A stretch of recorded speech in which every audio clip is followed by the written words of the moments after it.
Hi, good morning classmates. Good morning Carmela and Ate Kate. Good morning. Good morning, Ariel. Good morning, Carmela. Okay, so as a first group to report next week in our Prof Ed 105 subject or the teacher and the school curriculum under Mr. Joseph Gerson Balana. So we are tasked to report about lesson 4.1 in chapter 3 page 75 in our book, which is the implementing the design curriculum as a change process. But before I give you your designated topics, I would like to present and show you my research about curriculum implementation so that you would have an idea already on what it is and be able to relate it into your topics.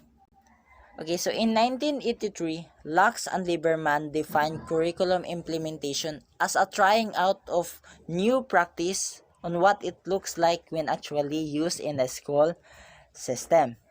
So it simply means that implementation should bring the desired change and improvement.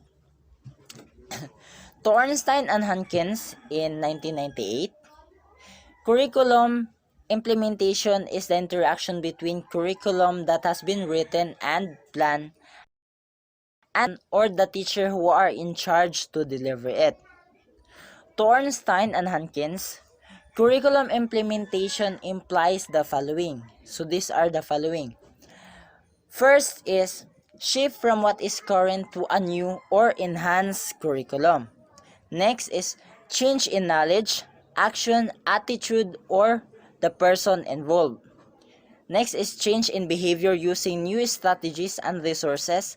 And lastly is change which requires efforts, hence, goals should be achieved.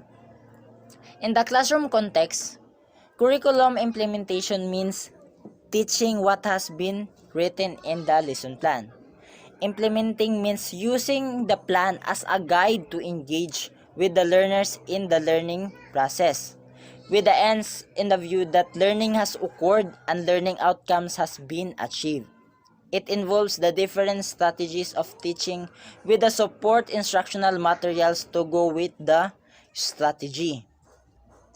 So with all that being said, curriculum implementation means putting into practice the curriculum that has been designed in syllabi, course of study, curricular guides, and subject. This is the phase where teacher's action takes place and learning acquires unplanned or intended knowledge, skills, and attitudes to eventually function effectively in the society.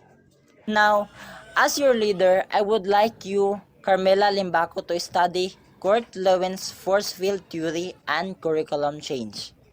Yes, Ariel. Okay, thank you so much, Carmela. And Ate Kate Obedencio, is it okay if you'll do the categories of curriculum change? Sure thing, Ariel. Thank you, Ate Kate Obedencio.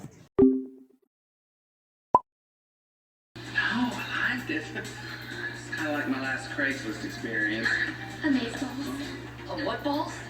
This is the Kappa Zeta pecking order.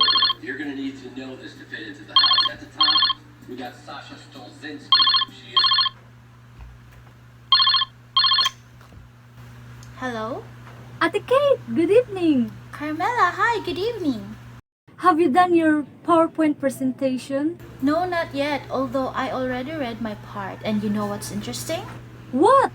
There are 5 important categories that occur in curriculum change, and those are substitution, alteration, restructuring, perturbations, and value orientation. Okay, so substitution is where current curriculum will be replaced or substituted by a new one. This could sometimes be called a complete overhaul. Like for example, changing an old book to an entirely new one. Alterations, on the other hand, is just a minor change. Like instead of using a graphing paper for mathematics teaching, we can use a graphing calculator. Okay, for the third one, restructuring, which means major change or modification in the school system, degree program, or educational system like the K-12 program from the 10-year basic education. Another example is a curriculum that will be restructured when there is a significant involvement of parents in the child instead of leaving everything to the teacher. Using the in-school, off-school, or a blended curriculum is an example of restructuring. Perturbations. These are the changes that are disruptive. Events that prevent something from continuing or operating in a normal way.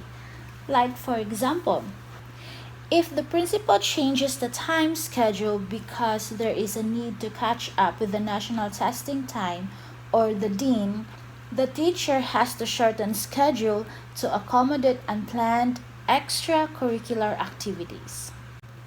And lastly, the value orientation.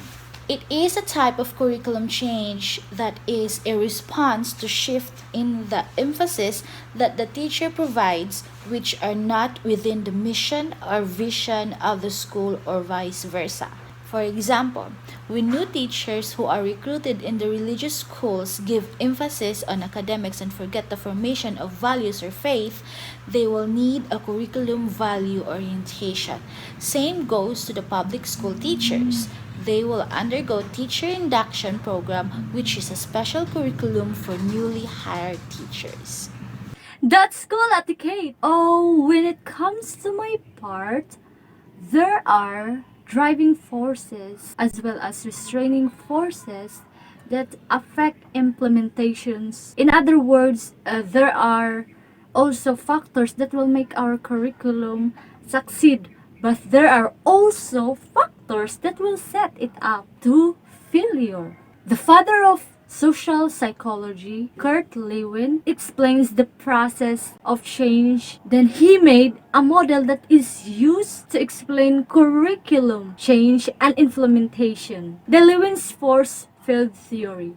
Driving forces.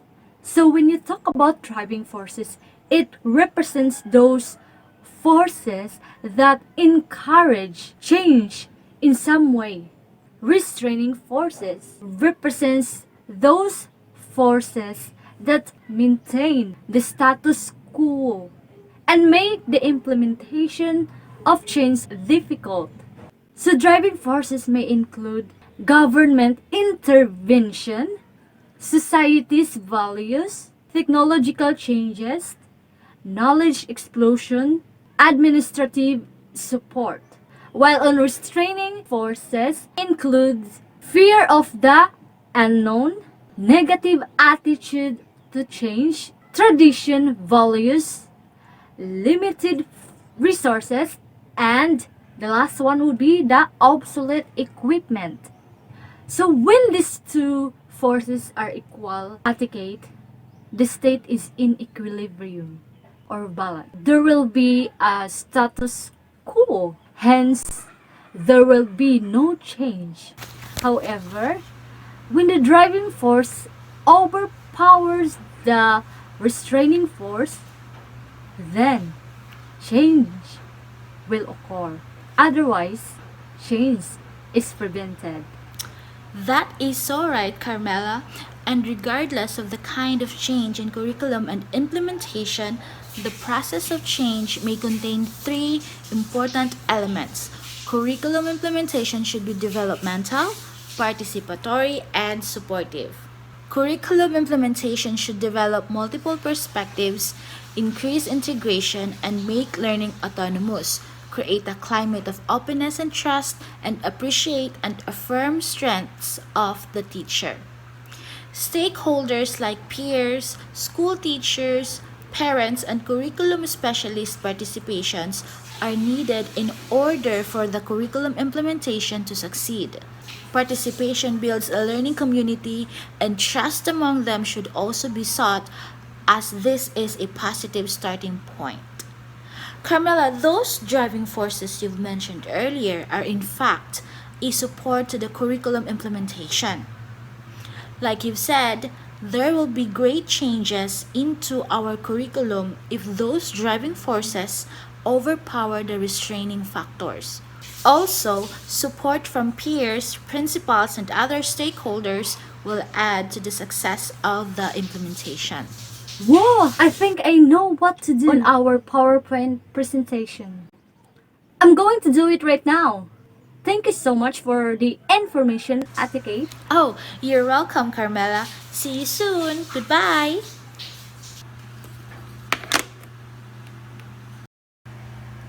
Time is an important commodity for a successful change process. For any innovation to be fully implemented, period of 3 to 5 years to institutionalize a curriculum is suggested. Time is needed by the teachers to plan, adapt, train or practice, provide the necessary requirements, and get support. Time is also needed to determine when the implementation starts and when it will conclude, since curriculum implementation is time bound.